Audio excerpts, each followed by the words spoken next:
बतियावे, बड़ी मीठ मीठ बतियावे।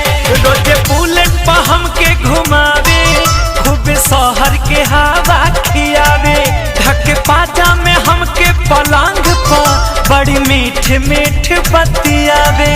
कबो कमी नहीं लगेला यार के, चलेला लुंगी झाड़ के ये सखी। खाला कमाला पसंद खूब फाड़ के, चलेला लुंगी झाड़ के ये सखी।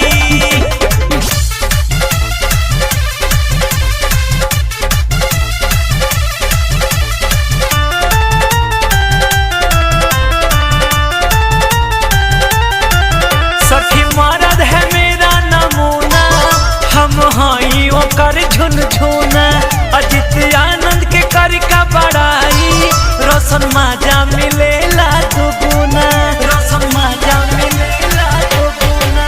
सखी मरद है मेरा नमूना, हम हई ओकर झुनझुना।